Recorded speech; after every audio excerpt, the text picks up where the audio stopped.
பாரதிய ஜனதா கட்சியின் சார்பாக கரூர் மாவட்டத்தினுடைய தலைவர் அண்ணன் வி செந்தில்நாதன் அவர்கள் தலைமையில கரூர் மாவட்டத்தினுடைய மாவட்ட பொறுப்பில் இருக்கக்கூடிய தலைவர்கள் எல்லாம் இங்கே அனைத்து இந்திய அண்ணா திராவிட முன்னேற்ற கழகத்தினுடைய கரூர் மாவட்டத்தினுடைய தலைமை அலுவலகத்திற்கு வந்து இந்த மாவட்டத்தினுடைய மாவட்ட செயலராக இருக்கக்கூடிய முன்னாள் அமைச்சர் நம்முடைய அன்பையெல்லாம் பெற்றிருக்கக்கூடிய அண்ணன் எம்.ஆர். விஜயபாஸ்கர் அவர்கள் முன்னிலையில அனைத்து இந்திய அண்ணா திராவிட முன்னேற்ற கழகத்தினுடைய நிர்வாகிகள் மாவட்ட பொறுப்பில் இருக்கக்கூடிய நிர்வாகிகள் சந்திச்சு நேற்று உங்களுக்கு தெரியும் மாடல் கோட் ஆஃப் கான்டாக்ட் வந்திருக்கு.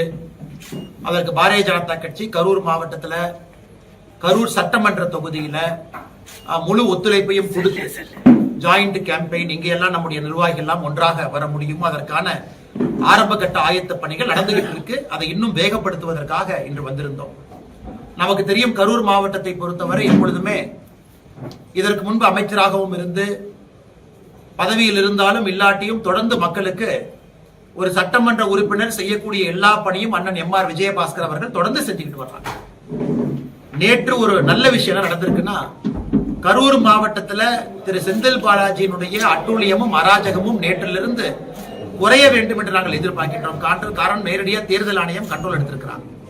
மாவட்டத்தினுடைய உயர் அதிகாரிகள் குறிப்பா கலெக்டரா இருக்கட்டும் எஸ்பியா இருக்கட்டும் அவங்க ஒருதலை பட்சமாக கடந்த 5 ஆண்டுகள்ல என்னெல்லாம் பண்ணிருக்கிறாங்க அப்படிங்கிறது பத்திரிகை நண்பர்களுக்கு தெரியும். புதுசா நான் சொல்லல. கஞ்சா கேஸ் போடுறது, குண்டா ஆக்ட் போடுறது, அனைத்து இந்திய அண்ணா திராவிட முன்னேற்ற கழகத்தினுடைய எத்தனை உறுப்பினர்களும் பொய் வழக்கில் கைது பண்ணி சிறைக்கு அனுப்பி இருக்கிறது, பாரதிய ஜனதா கட்சியினுடைய தொண்டர்களுக்கு தொந்தரவு கொடுப்பது, அதையெல்லாம் கூட ஒரு இன்முகத்தோடு தான் திரு எம்.ஆர். விஜயபாஸ்கர் அவர்களாக இருக்கட்டும் இந்த பகுதியினுடைய மூத்த உறுப்பினர்கள் தலைவராக இருக்கட்டும் அதை கடந்து வந்திருக்கிறாங்க. அதனால் மக்கள் எல்லாமே கொதித்தெளித்து வெயிட் பண்ணிட்டு இருக்கிறாங்க, பார்த்துக்கிட்டு இருக்கிறாங்க. நாளைக்கு கூட கரூர் தொடர்ந்து கெட்ட பேர்லயே இருக்கு அப்படின்னா பல இடத்துல அதற்கு காரணம் மக்கள் எல்லோரும் நல்லவர்கள், ஒரே ஒரு மனுஷன் அந்த கெட்ட பேரை ஏற்படுத்திக்கிட்டே இருக்கார். நாளைக்கு கூட செந்தில் பாலாஜி சிபிஐ அலுவலகத்திற்கு டெல்லிக்கு என்கொயரிக்கு போறாங்க. புலால் சிறையில 400 நாளைக்கு மேல சிறைவாசம், நாளைக்கு டிரான்ஸ்பார்மர் கேஸ், நாளைக்கு நீதிமன்றத்தில் வருது.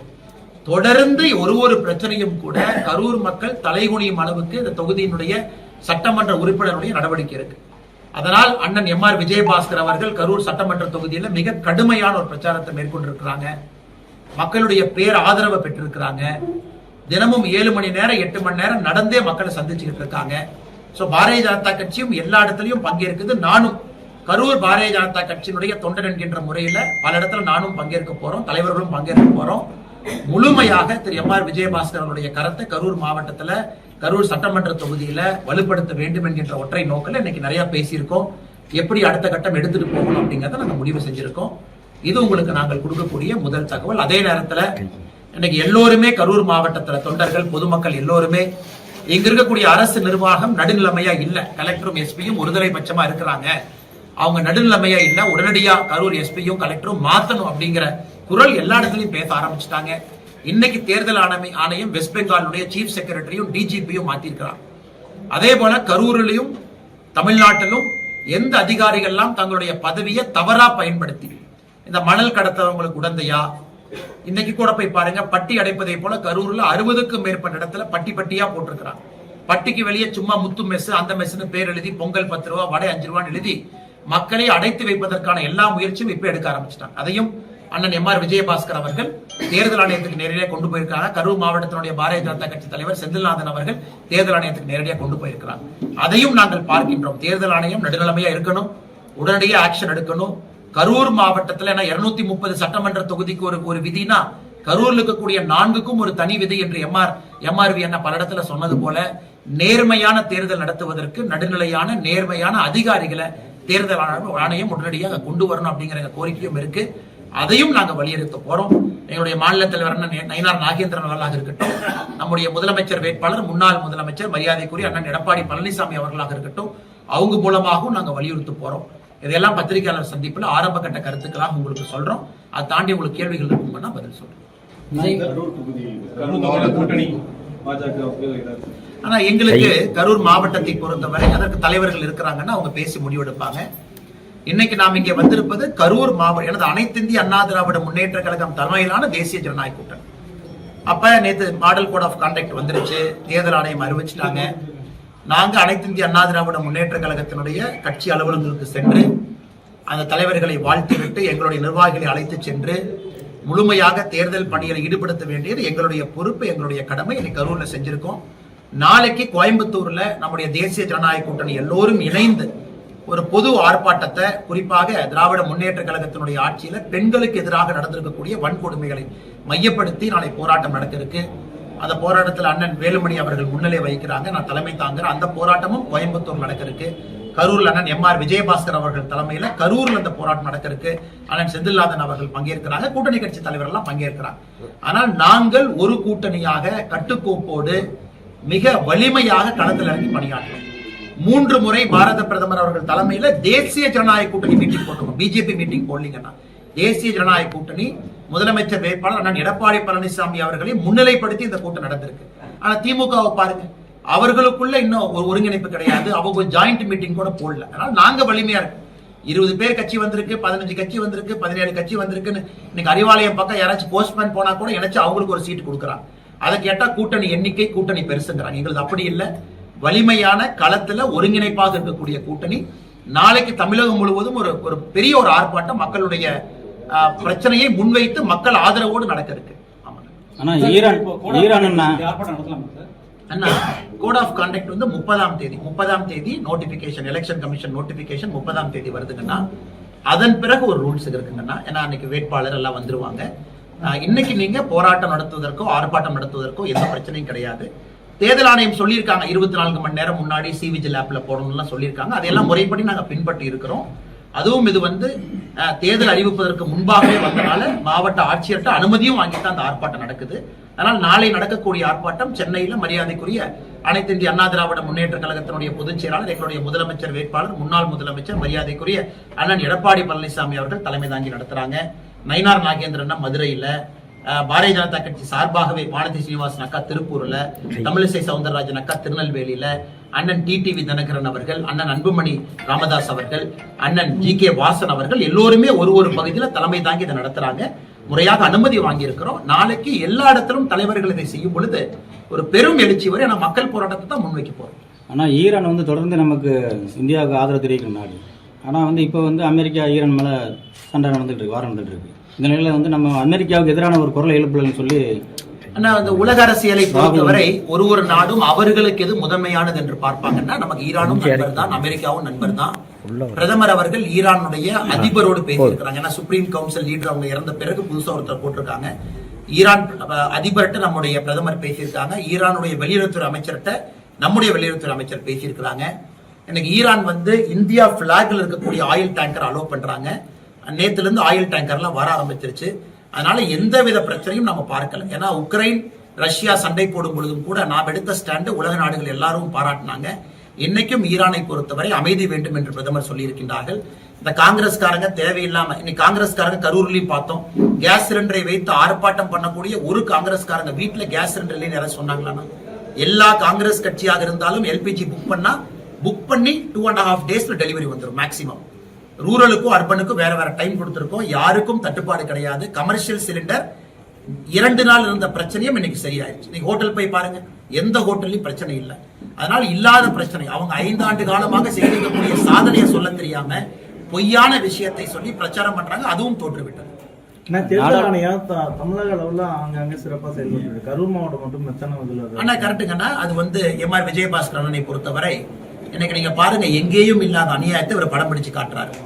60 இடத்திற்கு மேல பட்டி போட்டிருக்காங்க. 60 இடத்தையும் டாக்குமெண்ட் பண்ணிருக்காரு. 60 இடத்தையும் புகைப்படம் எடுத்து பட்டி போட்டு, எப்படி ஈரோடு கிழக்கு தேர்தல்ல, இதற்கு முன்பு கரூர் பாராளுமன்ற தேர்தல்ல, இதற்கு முன்பு கரூர் சட்டமன்ற தேர்தல்ல எப்படி மக்களை பட்டியல் அடைத்து வைத்தார்களோ அதே போல அடைத்து வைப்பதற்கான ஆயத்த பணி 70 இடத்துல போட்டிருக்காங்க. 70 இடம் கிட்டத்தட்ட. அதையெல்லாம் படம் பிடித்து சிவிஜில் ஆப்ல அப்லோட் பண்ணி தேர்தல் ஆணையத்துக்கு போயிருக்கு. அதனால நாங்க நம்புறோம். நேத்து தான் model code of conduct election commission கண்ட்ரோலுக்கு வந்திருக்கு. நிச்சயமா இன்னைக்கு அதிகாரிகள் ஸ்பாட்ல போய் பார்ப்பாங்க, கண்டிப்பா ஆக்ஷன் எடுப்பாங்க. அதனால்தான் நாம் சொல்லுகின்றோம், இதுவரை நேர்மையாக கரூர் மாவட்டத்தில் அதிகாரிகள் இல்லை. வெஸ்ட் பெங்கால்ல ஏன் சீஃப் செக்ரட்டரியும் டிஜிபி இன்னைக்கு காலையில மாத்திருக்காங்க. அதனால தேர்தல் ஆணையத்துக்கு எல்லா அதிகாரமும் இருக்கு. அதனால் கரூரை பொறுத்தவரை நாங்க முறைப்படி எப்படி சொல்லணுமோ அதை சொல்ல போறோம், ஆதாரத்தோடு சொல்ல போறோம். இன்னைக்கு பாருங்க, மணல் கொள்ளையை தடுக்க போன ஒரு முன்னாள் அமைச்சரின் மீது அவங்க எஃப்ஐஆர் போடுறாங்கன்னா எந்த அளவுக்கு இங்க சட்டம் ஒழுங்கு பாதிக்கப்பட்டிருக்கு நீங்க சொல்லுங்க. முன்னாள் அமைச்சருடைய குடும்பத்தினர் மீது பொய் வழக்கு போட பார்க்கறாங்க. ஒரு ஃபேக் போலீஸ் ரிப்போர்ட்டை ஜெனரேட் பண்றாங்க. அதனால் கரூரை பொறுத்தவரை இந்த முறை மக்களுக்காக பணியாற்றக்கூடிய, இந்த பகுதியில் தொடர்ந்து உழைக்கக்கூடிய, நமக்கு எல்லாம் அமைச்சராக இருக்கும் பொழுது பெருமை தேடி கொடுத்த அண்ணன் எம்.ஆர். விஜயபாஸ்கர் அவர்கள் வெற்றி பெற வேண்டும் என்று எல்லோரும் ஒருமித்த கருத்தில் இருக்கும். ஏன்னா இந்த மோசமான விஷக்கிருமித்தனமான அரசியலை கரூர்ல திரு செந்தில் பாலாஜி ஆரம்பித்து எல்லா இடத்துக்கும் கொண்டு போக பாக்குறாரு. அது கரூர்லயே திரும்ப முடிவு பெற வேண்டும். விஜய் அவர்கள் கூட்டணியை பொறுத்தவரை நான் ஏற்கனவே சொல்லியிருக்காங்கன்னா, நாங்களாம் எங்கேயும் சொல்ல, அதிகாரப்பூர்வமாக திரு எடப்பாடி பழனிசாமி அண்ணன் அவர்கள் நேத்து சொன்னாரு, முந்தானேத்து சொன்னாரு, யாரும் பேச்சுவார்த்தை நடத்தவில்லை, அதோடு முடிந்ததாகத்தான் நாங்கள் பார்க்கின்றோம். இன்னைக்கு டிவிகே கட்சியில நீங்க கேட்கணும், இன்டர்னல் மீட்டிங் போட்டது அவங்க, வீடியோ கான்பரன்ஸ்ல வந்தது அவங்க, பேசினது அவங்க. அதனால எங்களை பொறுத்தவரை எங்களுடைய கூட்டணியினுடைய தலைவராக இருக்கக்கூடியவர், முதலமைச்சர் வேட்பாளராக இருக்கக்கூடியவர், அவர் சொன்ன கருத்து தான் இறுதி கருத்தாக நாங்கள் பார்க்கின்றோம். இன்னைக்கு கட்சி என்னை பிரச்சாரம் பண்ண சொல்லியிருக்காங்கன்னா, இப்ப அண்ணன் எம்.ஆர். விஜயபாஸ்கர் வெற்றி பெறுவதற்கு ஒரு தொண்டனாக உழைக்க வேண்டும் என்று சொல்லியிருக்கின்றார்கள். அந்த வேலையை செய்யறாங்கன்னா நாளை கட்சி என்ன சொல்லுதோ அதை செய்வோங்கண்ணா. தேசிய ஜனநாயக கூட்டணிக்கு விஜய்க்கு 50 சீட் வருதுன்னா காலையில டெல்லியில் தலைமையில் பேசிட்டு அண்ணா, அண்ணன் எடப்பாடி பழனிசாமி அவர்கள் சொல்லியிருக்கக்கூடிய கருத்து இறுதி கருத்துங்கண்ணா. காரணம், இந்த கூட்டணியை அவர் லீட் பண்றாரு. எங்களுடைய முதலமைச்சர் வேட்பாளர் அவர். அதிக இடத்துல அனைத்து இந்திய அண்ணா திராவிட முன்னேற்ற கழகம் நிக்க போறாங்க. அப்படி இருக்கும் பொழுது எடப்பாடி பழனிசாமி அவர்களுடைய முடிவு தான் எல்லோருடைய முடிவும் கூட. அதனால் இதுல நான் தனியா ஒரு கருத்து சொல்ல விரும்பலீங்கன்னா, நேற்று முன்தினம் அவர் சொன்ன கருத்து தான் ஒரு இறுதி கருத்தாக நான் பார்க்கின்றேன். அதன் பிறகு ஏதாச்சும் மாற்றம் இருக்குன்னா ஆனால் எடப்பாடி பழனிசாமி அவங்க சொல்லுவாங்க. ஆனா நீங்க தமிழக வெற்றி கழகத்தை பத்தி பேசுறீங்க, மீட்டிங் நாம யாரும் கூப்பிடல, நம்முடைய மாவட்ட செயலாளர்கள் மீட்டிங்க்கு நாங்க யாரும் கூப்பிடலீங்கன்னா, அனைத்து இந்திய அண்ணா திராவிட கழகத்தினுடைய மாவட்ட செயலாளர்களோ பாரதிய ஜனதா கட்சியினுடைய மாவட்ட செயலாளர்களோ நாங்க மீட்டிங் கூப்பிடல. தமிழக வெற்றி கழகம் மீட்டிங் கூப்பிட்டுருக்காங்கன்னா அவங்ககிட்ட தான் நீங்க கேட்கணும், எதற்காக மீட்டிங் கூப்பிட்டீங்க, என்ன முடிவு எடுத்திருக்கிறீங்க, யாரு என்ன சொன்னாங்க. அதனால இல்லாத ஒரு விஷயத்தை நான் எப்படி பேச முடியுங்க? ஆனா நம்மை பொறுத்தவரை கூட்டணியில எல்லாரும் ஜெயிக்கணுங்கன்னா 234 ஜெயிக்கணும். நான் இன்னைக்கு சொல்லிட்டேன், கட்சி இந்த பொறுப்பு கொடுத்திருக்கு. இன்னைக்கு நாம எம்ஆர்வி அண்ணனோடு கைகோர்த்து கரூர்ல இருக்கோம். இந்த வாரம் அடுத்த வாரம் அண்ணனோடு நானும் ஜாயிண்ட் கேம்பெயினிங் கரூர்ல வரப்போறேன். அண்ணன் எங்க போறாங்களோ அவங்க ஸ்கெடியூல பார்த்துட்டு நாங்க வரப்போறோம். தொண்டர்கள் எல்லாம் ஒன்றாக இருக்க போகின்றோம். நேரமும் காலமும் வரும் பொழுது பேசுவாங்கன்னா, இன்னும் நோட்டிபிகேஷன் வர்றதுக்கு என்ன 14 நாள் இருக்குங்கண்ணா. 30ஆம் தேதி தான் நோட்டிபிகேஷன், ஃபர்ஸ்ட் டே ஆஃப் நாமினேஷனே வருதுங்கண்ணா.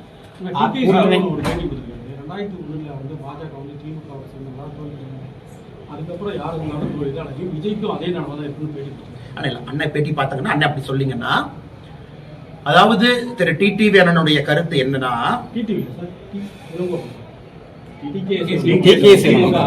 அண்ணா அவர் சொல்றதுல ஒரு கருத்தை எடுத்துக்கலாமாங்கண்ணா. திரு இளங்கோவன் அவர்களை பொறுத்தவரை அவர் ஒரு விஷயத்தை புரிஞ்சுக்கணும். நேத்திலிருந்து முந்தா நேத்திலிருந்து திராவிட முன்னேற்ற கழகம் ஒரு பதட்டத்தில் இருக்காங்க. அவங்க எப்படி ஜெயிக்க போறாங்க? கம்யூனிஸ்ட் கட்சி கூட்டணி பேச்சுவார்த்தையிலிருந்து கிட்டத்தட்ட வெளியே போயிட்டாங்க. திருமாவளவன் அவர்கள் கூட்டணி பேச்சுவார்த்தை பக்கம் வரவே இல்லை. இன்னும் எத்தனையோ கட்சிகள் அசமாதானத்தை வெளிப்படுத்துறாங்க, நாங்க வரவே மாட்டோம். அதையெல்லாம் கண்டுக்காம விஜய் எப்படி இருக்க வேண்டும், விஜய் எப்படி இருக்கக்கூடாதுன்னு அவருக்கு முழு நேரம் 24/7 அட்வைஸ் கொடுக்கிறது திமுகவுடைய வேலையா போச்சு. ஏன் திருமாவளவன் அவர்கள் அட்வைஸ் கொடுத்துட்டு இருக்காரு. 4 நாளைக்கு முன்னாடி திருமாவளவன் அவர்களை பொறுத்தவரை விஜய் RSS ஆள். நேத்து திருமாவளவன் அவர்களை பொறுத்தவரை விஜய் இந்த கூட்டணிக்கு வரக்கூடாது.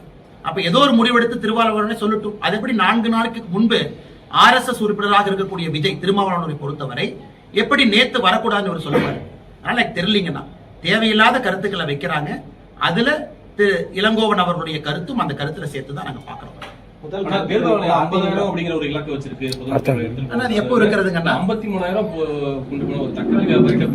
இதுல கொஞ்சம் நிறைய பேத்துக்கு இதுல பிரச்சனை வர்றது கொஞ்சம் கஷ்டம் தாங்கன்னா, பாவம். உதாரணத்துக்கு நேத்து கூட யாரோ என்கிட்ட கேட்கும் போது நானே சொன்னேன் 49,000 ரூபாய் கொண்டு போங்க. ஏன்னா இது மாட்டி அவங்க நம்மளை விட்டா கூட அந்த ப்ரொசீஜர் நம்மளே கிட்டத்தட்ட 6-7 மணி நேரம் பண்ணி போடுறாங்க. இவங்ககிட்ட போய் கொடுத்து பேங்க்ல வித்ட்ரா பண்ண சலான கொடுத்துன்னு. அதனால தேர்தல் ஆணையத்தை பொறுத்தவரை தமிழகத்துல எவ்வளவு பணப்புழக்கணும் உங்களுக்கு தெரியுங்கன்னா, என்னால அப்பாவி பொதுமக்களுக்கு பாவம் பிரச்சனை தான் இல்லைன்னு நான் சொல்ல. பல இடத்துல இந்த தப்பு பண்ற அரசியல்வாதிகள் லூப் ஹோலை பயன்படுத்தி எஸ்கேப் ஆயிடுறாங்க. அதனால பொதுமக்களுக்கும் எங்களுடைய அன்பான வேண்டுகோள், அடுத்த ஒரு 30-40 நாட்களுக்கு நீங்களும் கொஞ்சம் கேர்ஃபுல்லா போங்க. வித்ட்ராவல் ஸ்லிப்பை கையில வச்சுக்குங்க. பொதுப்படையா 50,000 ரூபாய்க்கு மேல இருக்குன்னா வித்ட்ராவல் ஸ்லிப்போட போங்க. வித்ட்ராவல் ஸ்லிப் 50,000 கீழே இருக்கீங்கன்னா கேள்வி கிடையாது. 50,000 மேல இருக்குன்னா கேள்வி இருக்கு. வித்ட்ராவல் ஸ்லிப்போட கொண்டு போங்க.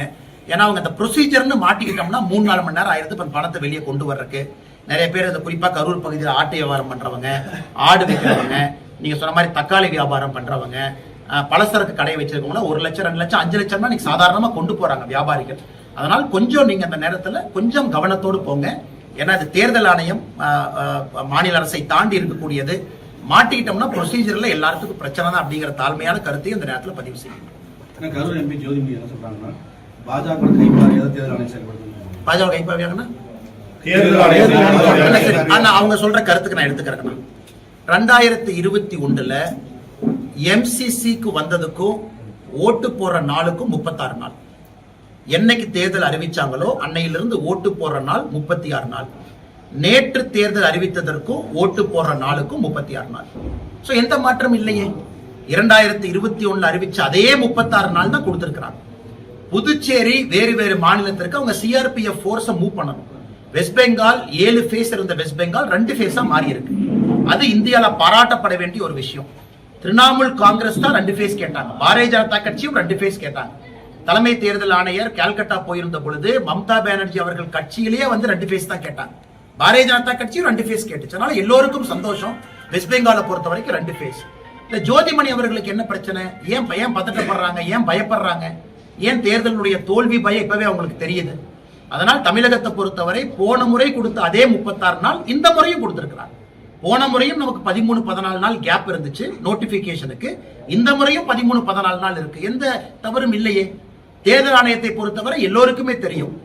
தேர்தல் நோட்டிபிகேஷனே 15-16 வரன்னு தெரிஞ்சனாலதான் டிஎம்கே அவங்க மாநாடே 9ஆம் தேதி போட்டாங்க.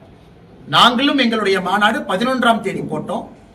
தேசிய ஜனநாயக கூட்டணி மாநாடு அண்ணன் எடப்பாடி பழனிசாமி அவர்கள் பாரத பிரதமர் நரேந்திர மோடி ஐயாவுடைய தலைமையில எல்லோருக்குமே தெரியும் அந்த டைம்ல தான் இது வரும். பேசிக்கா யூகிச்சுக்கலாம், எல்லாருக்குமே காமன் சென்ஸ் இருக்கு. அஸ்ஸாம்ல எல்லாமே. அதனால அவங்க சம்பந்தமே இல்லாம திமுக 9ஆம் தேதியே மாநாடு போட்டாங்க. இவங்க சொல்லியிருக்கலாமே. இதுவரை தமிழ்நாட்டுக்குள்ள ராகுல் காந்தி எட்டி பார்க்கல. தமிழக மக்கள் கேட்பாங்கல்ல, தேர்தல் அறிவித்த பிறகு மட்டும் ஒரு தலைவர் வந்தார்னா அந்த தலைவருக்கு என்ன அழகு? 2021 இருந்து எத்தனை முறை ராகுல் காந்தி தமிழ்நாட்டுக்கு வந்திருக்காங்க? தேர்தல் அறிவிச்ச பிறகு ஒருத்தர் வந்தார்னா அவர் பேர் டூரிஸ்ட், அவர் பேர் தலைவர் கிடையாது. தேர்தலுக்கு முன்பு வரணும், வேறு காலகட்டத்தில் வந்தா தான் அவங்க தலைவர். அது மோடி அவங்க பின்பற்றுறாங்க. ராகுல் காந்தி அவர்களை பொறுத்தவரை ஒப்புக்கு சப்பானியா ஒரு 3 பிரச்சாரத்துக்கு வருவாங்க. அதை பற்றி பேசாத ஜோதிமணி அவர்கள் கரூர் நடக்கக்கூடிய அட்டூழியத்தை ஏன் பேச மாட்டாங்க? செந்தில் பாலாஜி செய்யக்கூடிய தவறை ஏன் பேச மாட்டாங்க? திரு எம்.ஆர். விஜயபாஸ்கர் அண்ணன் மீது செந்தில் பாலாஜி அட்டவிழ்த்தக்கூடிய அட்டூழியத்தை பத்தி ஏன் பேச மாட்டாங்க? பாரதிய ஜனதா கட்சியினுடைய தலைவர்கள் மீது நடக்கக்கூடிய அதிகார துஷ்பிரயோகத்தை பத்தி ஏன் பேச மாட்டாங்க? என்ன நேர்மையான தலைவர் அவங்க. இதெல்லாம் பேசியிருந்தாங்கன்னா ஜோதிமணி அக்காவை பாராட்டுறேன். எதுவுமே பேசாம எலெக்ஷன் கமிஷன் பிஜேபியினுடைய கைப்பாவை என்று சொல்வது எப்படி ஏத்துக்க முடியுங்க? கோவையில எஸ்பி மேல பாலியல் தொடர்பா கேஸ் போடுறாங்க. அண்ணா நல்ல பேர் அதை கேட்டீங்கன்னா அண்ணா இது எவ்வளவு கேவலமான செயல்னாங்கன்னா, அக்டோபர், நவம்பர், டிசம்பர், ஜனவரி 2025 அக்டோபர்ல ஃபர்ஸ்ட் அந்த காவல்துறை பெண்மணி 45 வயது ஆகக்கூடிய சகோதரி மீது பாலியல் வன்கொடுமை அக்டோபர் 2025 நடக்குது. நவம்பர்ல நடக்குது, டிசம்பர்ல நடக்குது, ஜனவரி 2026 நடக்குது. அதுக்கப்புறம் அவங்க கம்ப்ளைண்ட் கொடுக்குறாங்க. அதுக்கப்புறம் காவல்துறை டிஐஜி தலைமையில ஒரு இன்டர்னல் குழு போட்டு அவங்க விசாரிச்சு பிப்ரவரி 12ஆம் தேதி அந்த எஸ்பியை பணிநிலை நீக்கம் செய்யறாங்க. எப்பனா பிப்ரவரி 12 பணி நீக்கம் செய்யறாங்க. ஒரு காவல்துறை பெண்மணியின் மீது தன்னுடைய அறையில அபிஷியல் ரூம்ல கை வைத்த ஒரு எஸ்பிய அக்டோபர், நவம்பர், டிசம்பர், ஜனவரி, அதுக்கப்புறம் இன்டர்னல் கம்ப்ளைண்ட், அதுக்கப்புறம் பிப்ரவரி 12 சஸ்பென்ஷன், மார்ச் 12ஆம் தேதி இந்த அம்மா அவர் மீது எந்த நடவடிக்கையும் எடுக்கவில்லை என்று சொல்லி இந்த 45 வயதான நம்முடைய சகோதரி காவல்துறையில் இருக்கிறவங்க மார்ச் 12 போய் அவங்க போலீஸ் ஸ்டேஷன்ல கம்ப்ளைண்ட் கொடுத்ததுக்கு அப்புறம் ஆக்ஷன் எடுக்கிறாங்க. தமிழக காவல்துறை திமுக ஆட்சியில் எவ்வளவு கெட்டு போயிருக்குங்கிறது இது ஒரு உதாரணம். உங்களுக்கு அந்த அம்மா கம்ப்ளைண்ட் கொடுத்துறாங்கன்னா நேரா நீங்க போலீஸ் அனுப்ப வேண்டியதானே. இன்னைக்கு தனிநபர் எத்தனை பேருக்கு வீட்டுக்கு போலீஸ் அனுப்புறீங்க?